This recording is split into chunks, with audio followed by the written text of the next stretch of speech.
अध्याय 1 का श्लोक 4 कहता है, दुर्योधन अभी भी आचार्य द्रोण से सामने वाली सेना के विपक्षियों के बारे में बात कर रहे हैं और श्लोक 4 में वो 3 महारथियों के नाम लेते हैं। अत्र शूराः महेश्वासाः भीमार्जुन समाः युधि युयुधानः विराटः च द्रुपदः च महारथः। इस सेना में बड़े बड़े धनुषों वाले भीम और अर्जुन के समान बहुत से शूरवीर हैं। आचार्य देखिए, सात्यकी है, विराट है और राजा द्रुपद है। 3 नाम इस श्लोक में लिए गए, सात्यकी, विराट और द्रुपद। सात्यकी जो थे वो श्री कृष्ण के वंश के हैं। श्री कृष्ण के एक समय वो सारथी भी रहे थे और सात्यकी जो है उन्हें युयुधान की उपाधि प्राप्त थी, क्योंकि वो बीच युद्ध में घुसकर विध्वंस मचाकर वापस आ सकते थे। तो ऐसे थे सात्यकी। और सात्यकी जो थे वो अर्जुन के शिष्य, मतलब एक समय पर अर्जुन ने भी उन्हें शिक्षा दी थी। इसी तरीके से राजा विराट थे।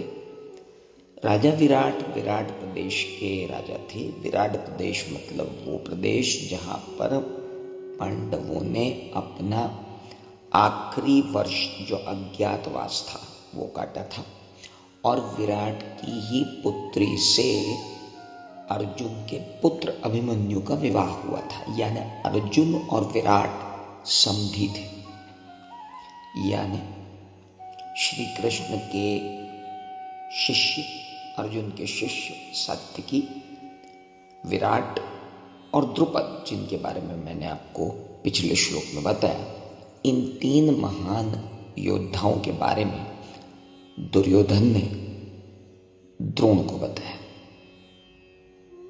अब आप देखिए, दुर्योधन जैसा भी था, लेकिन एक बात बिल्कुल क्लियर है कि दुर्योधन इंफीरियरिटी कॉम्प्लेक्स में बिल्कुल नहीं था।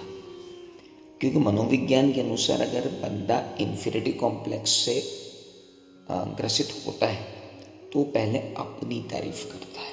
यहाँ आप देखिए, दुर्योधन बहुत कुशल योद्धा है, खुद के ऊपर उसे विश्वास है, पर वो किसी कीमत पर सामने वाली सेना को कम आंकने के लिए तैयार नहीं है।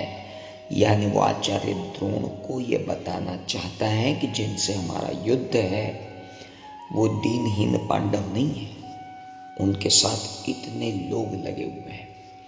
तो इस श्लोक से जो टेक अवे निकलता है वो ये निकलता है कि आप किसी भी कंपटीशन में अगर हैं तो ये मान के चलिए कि वहाँ आपको अपोनेंट की एक एक फाइन डिटेल्स पता होनी चाहिए, तभी कहा जाएगा कि आप युद्ध के लिए तैयार हैं। यानी आप में जोश के साथ होश भी है, सिर्फ जोश नहीं है।